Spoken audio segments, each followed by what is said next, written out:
Ok les frérots, c'est Nexeo et aujourd'hui on se retrouve quelle arme crafter en priorité et également comment les fabriquer, car oui les frérots, pour ceux qui ne savaient pas, Sung les frérots a des armes à lui qu'on peut dropper dans le portail sélectif, donc dans la bannière permanente, que ce soit le katana, la faux et tout, mais il y a également des armes propres tout simplement aux chasseurs, donc aux hunters, à part Sung. Donc je vais vous montrer comment faire les frérots et quelle arme prioriser, quelle arme viser en priorité, parce que oui c'est pas ultra facile et c'est quand même long de crafter des armes. Donc voilà, mais juste avant, mon serveur Discord se trouve en description. Et si t'aimes bien la vidéo et si t'as aidé, n'hésite pas à t'abonner. On rush les sessions avant la fin du mois. Donc c'est parti. Donc dans un premier temps les frérots, on va se retrouver dans... On va aller dans fabrication. Donc voilà, on va dans fabrication tout simplement là, jusque là. Normalement, rien de compliqué les frérots. Et là, les frérots, vous aurez quoi? Vous allez dans ici là, vous allez ici et vous aurez toutes les armes des chasseurs à crafter. Donc voilà, il y en a quand même pas mal maintenant. Donc voilà, on a celui de Wang Dangso, on a celui de Mine que j'ai crafté parce que vraiment très très bon buff, vraiment incroyable. Mais on parlera des armes à crafter en priorité. Donc voilà, on a tout ça à crafter, de vraiment tous les chasseurs qu'il y a. Parce que si on va sur Sung, et ben on peut voir les frérots tout simplement que il a une arme à lui qu'on peut pas mettre sur les hunters. Et c'est la même donc pour les hunters. Donc voilà, comment les crafter dans un premier temps, c'est simple. En fonction de l'attribut du hunter, voilà. Par exemple, là on peut voir que Wang, c'est attribut vent. Donc ce sera vert. Ce sera donc des trucs des cristaux d'énergie de vent. Donc pour mine, c'est lumière. Donc ce sera des cristals d'énergie de mana de lumière. Et ainsi de suite, voilà. Vous avez compris. Donc voilà. Et on a également besoin de ça là. Donc des concepts d'armes exclusives de chasseurs. Il en faut 4. C'est très rare à en avoir.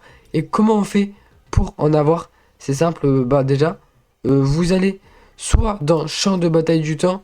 Donc ça se débloque, je sais pas, vers niveau 11. Enfin, je crois que c'est chapitre 11 ou 12. Mais bref, donc vous aurez ça, vous pourrez en crafter là. Donc voilà. Enfin, pour en avoir comme récompense, on va dire. Ou alors les frérots, vous allez dans échange de matériaux pour armes. Et vraiment, c'est pas facile parce que voilà, j'en ai actuellement assez pour en avoir un deuxième. Là, vous allez me dire, Nexeo, comment on fait? Bah, c'est simple. Bah, vous allez tout simplement devoir aller dans vos armes, encore une fois. Vous allez devoir aller dans vos armes. Donc voilà, j'attends que ça charge, vous avez capté. Et vous allez appuyer sur le bouton en bas là, donc démonter. Démonter. Donc voilà, ça vient démonter vos armes. Attention, faut pas les vendre, faut les démonter si vous voulez ces ressources. Donc voilà, mais ce qu'il y a à noter les frérots, c'est que quand vous démontez ce type d'armes, donc des armes R, vous aurez ça donc, mais c'est pas ce qu'on se recherche. Donc pour avoir, voilà, vous avez compris. Tout simplement pour avoir ce qu'on cherche, il faut démonter donc des armes SR. Voilà, vous en avez 6. Vous en avez 6 par arme sans doublon et tout. Donc voilà. Et 36 par exemple quand vous avez full doublon. Ou voilà, vous avez compris. Donc voilà. Et voilà. Vous en avez 12 quand c'est une arme SSR qui est... Non, quand c'est une arme... vous avez compris en fait. Plus les doublons et plus ça vous rapportera donc de cette ressource là. Qui va vous permettre... oula, non. Qui va vous permettre tout simplement d'échanger dans le marché contre la ressource donc qu'on désirait.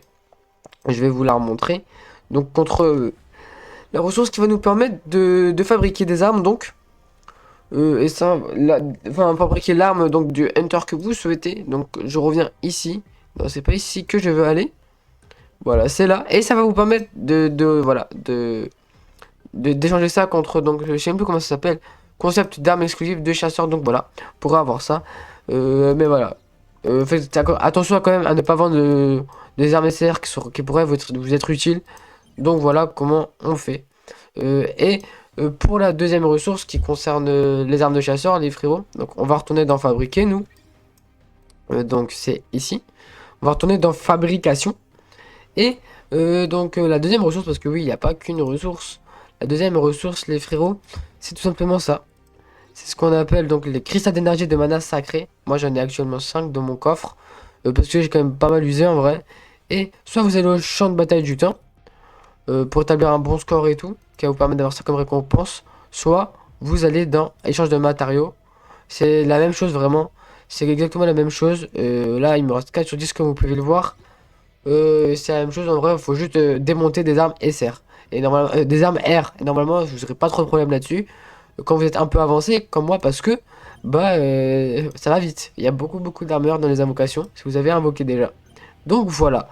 Ensuite, les frérots se posent la question de quelle arme prioriser? Bah, c'est très simple. Moi, je vais vous dire ce que j'en pense. Honnêtement, j'ai quand même pas mal d'heures de jeu sur, donc sur ce Leveling Rise. Et je peux me permettre donc de vous dire qu'est-ce que j'en pense et sur quelle arme prioriser. Alors, donc, moi, je vais vous montrer mes chasseurs. Pourquoi? Tout simplement pour vous montrer les armes que j'ai. Donc, avec les chasseurs, donc, bon, l'arme priorisée, on est d'accord, c'est celle de Chalet. Vous pouvez l'avoir où, les frérots? Bah, je vais vous montrer, c'est très simple. Vous pouvez l'avoir dans les événements, voilà. Et si vous invoquez beaucoup en plus, bah vraiment, vous pouvez l'avoir ultra rapidement. Moi, j'ai juste après l'avoir eu, l'arme de Shay. Ça a été très utile. Donc voilà, tous les jours, en faisant des missions rappel 2 fois, en terminant n'importe quel portail 5 fois, et en se connectant chaque jour, vous aurez juste un ticket, et vous avez un ticket et tout.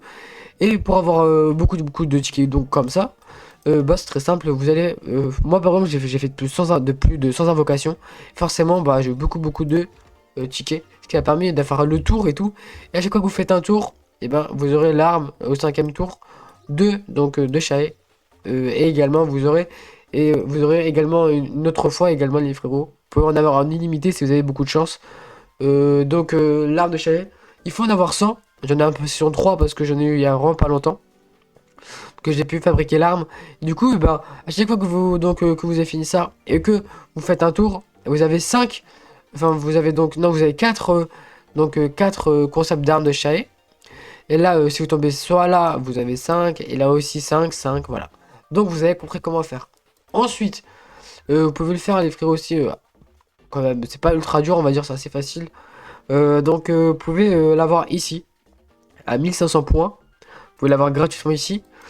Comment faire, vous allez me dire, bah c'est très simple. D'abord, obtenez Shae, 150 points, c'est donné. Et là, vous allez monter vraiment de niveau Shae une fois, sachant que c'est 2 points. Je pense, si vous le mettez niveau 50, on va dire, vous pouvez le mettre niveau 50. Ça va vous faire quand même pas mal de... Ça va vous faire 100 points, j'imagine, hein, en vrai. Hein. 2, 4, oui, oui. Non, pas 100 points, j'ai peut-être des bêtises. Bah non, 100 points du coup. Donc voilà, vous allez faire évoluer Shae une fois avec donc un doublon sur 50 points, etc. Donc voilà, ça concerne des Shae, améliorer des chasseurs, SSR, peut-être niveau des compétences de chasseurs dans SR, etc. En vrai, vous pouvez le faire assez rapidement, en vrai. Quand même, si vous, il y a quand même pas mal de ressources, parce que oui, ça nécessite des ressources. Donc voilà, donc ça c'était pour l'arme de Shae. Et donc pour les autres armes de chasseurs, j'ai celle de Shae. Il faut quand même que je vous dise que c'est quand même vraiment, ça met quand même pas mal de temps à se monter. J'ai l'arme de CO à prioriser également et l'arme de mine, voilà, que j'ai eu hier. Donc les frérots, les 3 armes à prioriser, ce serait donc l'arme de Shae, l'arme de CO et l'arme de mine, voilà. Parce que l'arme de mine donne un très bon buff, vraiment, de 4% je crois, ou de 6, je sais plus. L'arme de CO augmente les dégâts crit et les dégâts de fou, vraiment. Ouais. Donc l'arme de CO vous donne dégâts critiques de l'utilisateur de 5%, blablabla. Vous pouvez voir qu'on a plein de bonus, vous savez, qu'à lire. Vous pouvez, juste en le disant, vous pouvez voir que c'est quand même vraiment bien pour le coup. Vous les dégâts de coup critique de 1% également après avoir fait ses compétences. Jusqu'à 20 fois cumulable, c'est énorme. L'arme de Shae augmente les dégâts de compétences de base de l'utilisateur de 11%. Je rappelle que j'ai les 2 doublons, j'ai de constellation 2, donc ça prend en compte aussi. Lors de l'utilisation d'une compétence de base, les dégâts de coup critique de l'utilisateur augmentent de 4%. C'est vraiment beaucoup de buff. Pendant 12 secondes en plus, cumulable jusqu'à 6 fois. Et l'arme de mine, je l'ai pas de doublon, enfin je l'ai pas de constellation, voilà, je l'ai juste une fois. Augmente les PV de l'utilisateur de 2,5%. Lorsque l'utilisateur lance bénédiction céleste, les dégâts infligés par l'utilisateur et les membres de l'équipe augmentent de 4% pendant 16 secondes. C'est vraiment très bon. Vraiment, c'est super fort, honnêtement. Donc voilà, c'est les 3 armes à prioriser pour les hunters. Voilà, je vous conseille pour AC Hunter. Bien évidemment, les frérots, vous pouvez acheter aussi les armes des autres chasseurs, des autres hunters, voilà, des autres persos, vous pouvez, hein, parce que si on va voir celui de Wang, En fait, je sais même pas. Non, non, peut-être c'est même pas Wang. Je le confonds, je crois. C'est l'arme de. C'est pas l'arme de Wang. Je sais même plus comment il s'appelle, je vous avoue. Attendez, laissez-moi voir. Donc. Ouais, c'est Wang. Non, en vrai, c'est bien Wang. Les dégâts avant et tout augmentent de 4%. Donc voilà, en vrai, c'est pas mal. En vrai, il y a aussi celle de DMA que je vous conseille. Qui est quand même vraiment bien pour le coup. Ça donne de du break, c'est bon. Pourquoi pas aussi l'arme de Choi. Non, franchement, l'arme de Choi, il est vraiment très bien. En termes de. C'est un bon DPS en plus. Donc voilà. Après, les autres, je vous conseille pas trop en vrai. Voilà, donc voilà. Enfin, en priorité, en tout cas, faites donc celle de Choi. Enfin, fabriquez celle de Chae, de CO. De CO et aussi de mine et de Emma. Voilà. Donc voilà, c'est les armes voilà, auxquelles je vous conseille, sur lesquelles je vous conseille. Merci à vous de regarder cette vidéo. Voilà, dites-moi si elle vous a aidé. Si elle vous a aidé, n'hésitez pas à vous abonner. Mon serveur Discord est en description. Et voilà, je le rappelle. On s'amuse bien là-bas et tout. Vous avez toutes les vidéos dès qu'elles sortent en notification. Et également, si vous avez des questions et tout, n'hésitez pas. Donc c'était Nexo. Merci à vous de regarder cette vidéo. Nous on se retrouve pour une prochaine vidéo. À la prochaine. Ciao.